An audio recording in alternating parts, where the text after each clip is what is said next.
اعوذ باللہ من الشیطان الرجیم بسم اللہ الرحمن الرحیم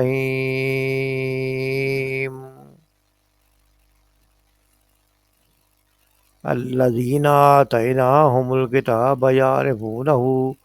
کما یعرفون ابناءہم الذین وہ جنہیں آتیناہم ہم نے دی الکتاب کتاب یعنی اہل کتاب یہودی اور عیسائی یعرفونہ وہ اسے پہچانتے ہیں کما جیسے یعرفونا وہ پہچانتے ہیں ابناءہم اپنے بیٹوں کو وَإِنَّا اور بے شک فریقاً ایک گروہ منہم ان سے لیکتمون وہ چھپاتے ہیں الحق کا حق کو وہم اور وہ یا حالانکہ وہ یعلمون وہ جانتے ہیں یعنی وہ جانتے ہیں پھر بھی حق کو چھپاتے ہیں۔ اگلی آیت میں فرمایا الحق کو حق من ربکا آپ کے رب کی طرف سے فلا تکونن پس آپ نہ ہو جائیں من الممترین شک کرنے والے یا شک کرنے والوں میں سے۔ الذین آتیناہم الکتاب وہ لوگ جنہیں ہم نے دی کتاب یعنی یہودی اور عیسائی یہ اہل کتاب لوگ تھے، ان کے اوپر انجیل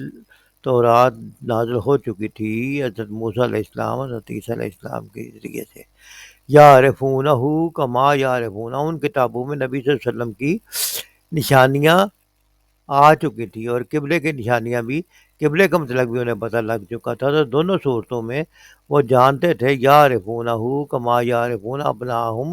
وہ ان ایسے پہچانتے ہیں قبلے کی تبدیلی کو یا محمد صلی اللہ علیہ وسلم کو، دونوں کو جیسے وہ پہچانتے ہیں اپنے بیٹوں کو، یعنی ان کو اس میں شک کوئی نہیں تھا کہ قبلے کی تبدیلی کا حکم بھی اللہ تعالیٰ کی طرف سے آیا اور محمد صلی اللہ علیہ وسلم بھی جو ہے وہ اللہ کے سچے نبی ہیں۔ وَإِنَّ فَرِيقًا مِّنْهُمْ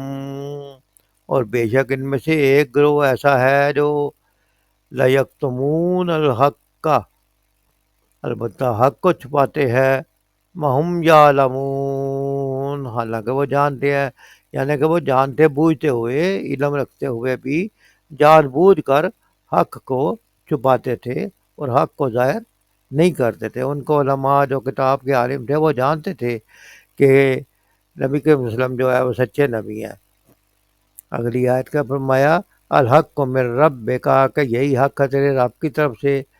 فلا تکونن من الممترین پس تم ہرگز نہ ہونا شک کرنے والوں میں سے، یعنی عیسائیوں کے یہودیوں کے ان غلط پراپیگنڈوں کی وجہ سے یا ان حق کو چھپانے کی کوششوں کی وجہ سے یا ان سے کسی طریقے سے مرعوب ہو کر تم ان کی بات نہ پڑھنا اور اپنے دل میں کئی قسم کا شک پیدا نہ ہونے دینا، اور یہ جان لو اللہ تعالیٰ فرماتے ہیں کہ یہی حق ہے تیرے رب کی طرف سے پس تم ہرگز شک کرنے والوں میں سے نہ ہو پایا، یعنی اپنے دل میں شک شبہ بالکل نہیں آنا چاہیے اور اس بات پہ یقین رکھنا چاہیے کہ ہمیں یہ کتاب جو دی گئی ہے یہ حق ہے۔ مفہوم اس آیات کا یہ ہے، سورۃ البقرہ کی آیت نمبر 146 اور 147 پڑھی گئی ہے، جن لوگوں کو ہم نے کتاب دی ہے وہ اس مقام کو جسے قبلہ بنایا گیا ہے ایسا پہچانتے ہیں جیسا اپنی اولاد کو پہچانتے ہیں، مگر ایک گروہ جانتے بوجھتے ان میں سے حق کو چھپا رہا ہے۔ یہ قطعی امر حق ہے تمہارے رب کی طرف سے، لہذا اس کا مطلب تم ہرگز کسی شک میں نہ پڑو۔ اس سے پچھلی آیات میں ہم نے دیکھا کہ تحویل قبلہ کا حکم دیا گیا اور بیت المقدس سے خانہ کعبہ کی طرف جو ہے وہ نماز کا قبلہ جو ہے وہ پھیر دیا گیا، اور پھر یہ بتایا گیا کہ اہل کتاب جو ہے وہ